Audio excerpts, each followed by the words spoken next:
Perbedaan respirasi aerob dan anaerob. Pada respirasi aerob, mikroorganisme membutuhkan O2 dari udara bebas untuk oksidasi makanan. Sedangkan pada respirasi anaerob tidak membutuhkan O2. Pada respirasi aerob, energi yang dihasilkan menghasilkan 38 ATP. Sedangkan pada respirasi anaerob menghasilkan 2 ATP dari tiap-tiap tahapannya. Yang pada respirasi aerob menghasilkan atau membebaskan CO2 dan H2O secara sempurna, sedangkan pada respirasi anaerob tidak sempurna memecah glukosa menjadi CO2 dan H2O. Pada respirasi aerob, hidrogen yang dibebaskan akan bergabung dengan O2 membentuk H2O, sedangkan pada respirasi anaerob, hidrogen akan bergabung dengan produk antara, yaitu asam piruvat ataupun asetaldehid, membentuk asam laktat dan etanol. Yang selanjutnya yaitu kurva pertumbuhan mikroorganisme. Adapun tahap-tahapan pada kurva pertumbuhan mikroorganisme terdiri dari 4 fase. Yang pertama log phase, di mana mikroorganisme baru mulai beradaptasi dengan lingkungannya. Yang kedua adalah log phase, yaitu mikroorganisme bertumbuh dan berkembang biak menyesuaikan diri terhadap lingkungannya. Jadi di sini tahap penyesuaian diri terhadap lingkungannya. Yang ketiga ada stationary phase, di mana mikroorganisme mati dan yang hidup akan mempertahankan hidupnya. Yang selanjutnya yaitu ada dead phase, di mana pada fase ini mengalami penurunan, di mana mikroorganisme mati karena tidak adanya lagi sumber nutrisi daripada tempat media berkembang biaknya.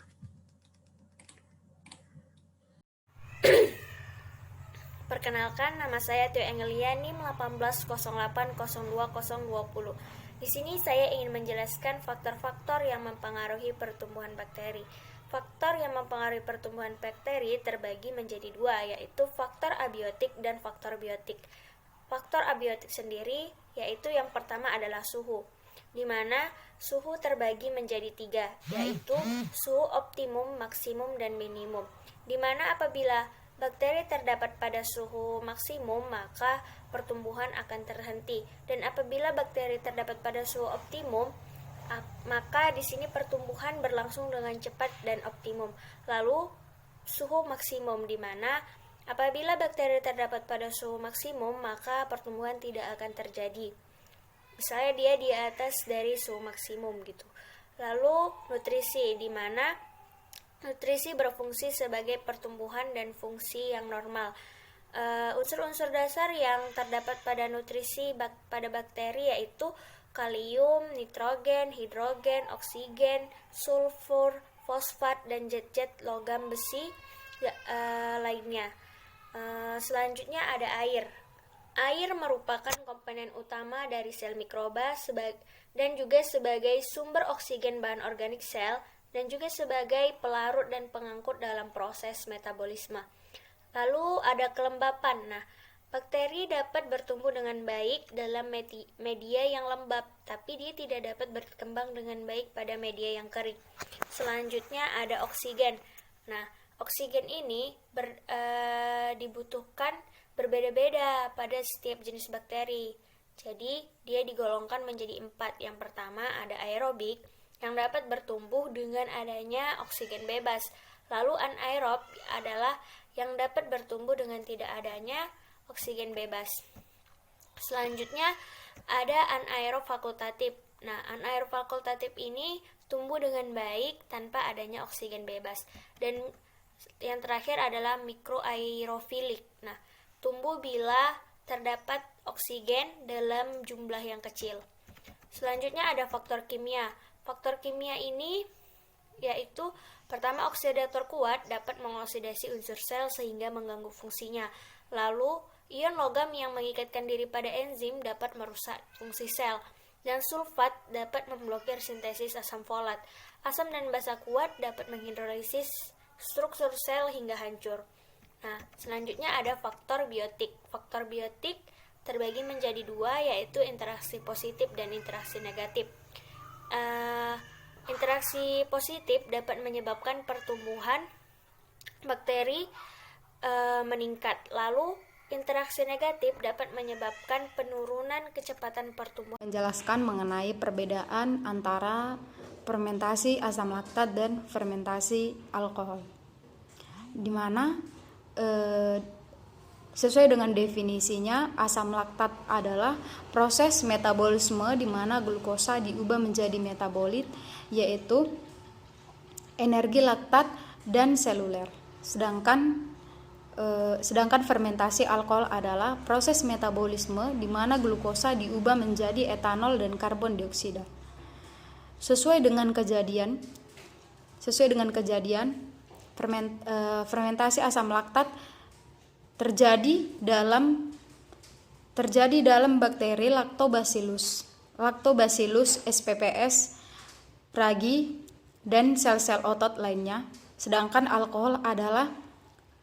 alkohol terjadi dalam ragi dan mikroorganisme lainnya. Berdasarkan produknya, fermentasi asam laktat menghasilkan molekul asam laktat dan molekul asam laktat dari pirufat, sedangkan fermentasi alkohol menghasilkan etanol dan karbon dioksida dari molekul pirufat. Nah, di sini saya membahas tentang glikolisis. Glikolisis berasal dari kata glukosa atau lisis, adalah serangkaian reaksi biokimia di mana glukosa dioksidasi menjadi molekul asam pirufat. Glikolisis adalah salah satu proses metabolisme yang paling universal yang kita kenal dan terjadi di banyak sel dalam hampir seluruh bentuk organisme. Di sini saya akan menjelaskan reaksi glikolisisnya. Glukosa diubah menjadi glukosa 6-fosfat dengan menggunakan enzim heksokinase dengan adanya kofaktor Mg2-POS mengubah ATP menjadi ADP. Glukosa 6-fosfat diubah menjadi fruktosa 6-fosfat dengan menggunakan enzim fosfoglukosa isomerase. Fruktosa 6-fosfat diubah menjadi fruktosa 1,6 bis-fosfat dengan menggunakan enzim fosfofruktokinase. Dengan adanya kofaktor Mg2-POS mengubah ATP menjadi ADP. Fruktosa 1,6 bis-fosfat dengan adanya enzim aldolase dipecah menjadi dua. Yang pertama itu dihidroksiaseton fosfat, yang kedua itu gliseraldehida 3-fosfat. Dihidroksiaseton fosfat dengan menggunakan enzim triosafosfat isomerase diubah menjadi gliseraldehid 3-fosfat. Gliseraldehid 3-fosfat diubah menjadi 1,3 bis-fosfogliserald dengan menggunakan enzim gliseraldehida 3-fosfat dehidrogenase. NAD-POS ditambah fosfat anorganik diubah menjadi NADH-POS tambah H-POS. 1,3 bis-fosfogliserald diubah menjadi 3-fosfogliserald dengan menggunakan enzim fosfogliserald kinase. ADP diubah menjadi ATP. 3-fosfogliserald diubah menjadi 2-fosfogliserald dengan menggunakan enzim gliserald mutase. 2-fosfogliserald diubah menjadi fosfoenolpirufat dengan menggunakan enzim enolase dan mengeluarkan H2O. Fosfoenolpirufat diubah menjadi asam pirufat dengan menggunakan enzim pirufat kinase. ADP diubah menjadi ATP. Nama saya Ardianto NIM 1730. Saya akan menyebutkan fungsi-fungsi dari penambahan regen. Air tebu berfungsi sebagai sumber glukosa. HCl 3% dan NaOH 3% berfungsi mengatur pH menjadi 4. MgSO4 dikali 7H2O berfungsi sebagai kofaktor kerja enzim. NH22 kali CO berfungsi sebagai sumber nutrisi mikroba. K2PO4 berfungsi sebagai sumber nutrisi. NH42 kali SO4 berfungsi sebagai sumber nutrisi mikroba. K2CR2O7 berfungsi sebagai pengoksidasi etanol. Ragi berfungsi sebagai sumber dari mikroorganisme. H2SO4 pekat berfungsi sebagai bahan penguji etanol. Terima kasih. Baiklah, di sini saya akan menjelaskan mengenai pembagian dari mikroorganisme berdasarkan suhu, pH, dan oksigen. Yang pertama adalah pembagian mikroorganisme berdasarkan suhu, terbagi menjadi 4. Yang pertama, psikrofil, bakteri yang dapat hidup pada rentan suhu 0-30 derajat Celcius, dengan suhu optimum 15 derajat Celcius. Yang kedua adalah mesofil, bakteri yang dapat hidup pada rentan suhu 15-55 derajat Celcius dengan suhu optimum 25-40 derajat Celcius.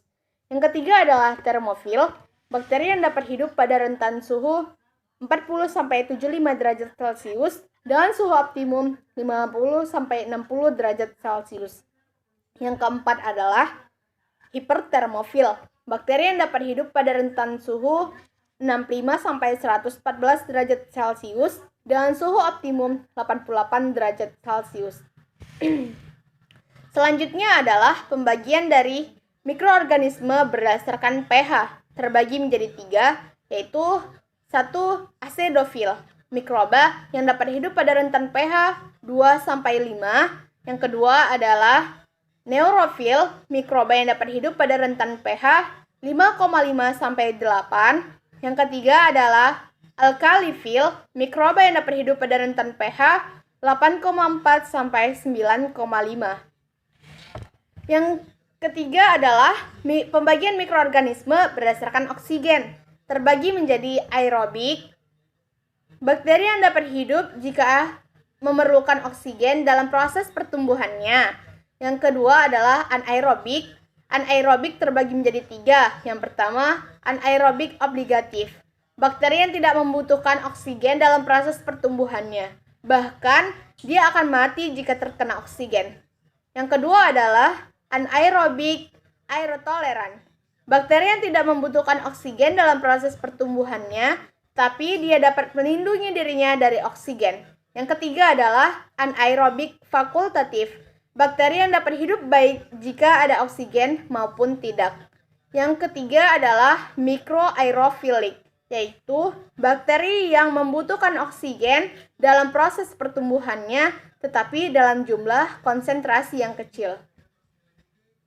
Demikian penjelasan saya mengenai pembagian mikroorganisme berdasarkan suhu, pH, dan oksigen.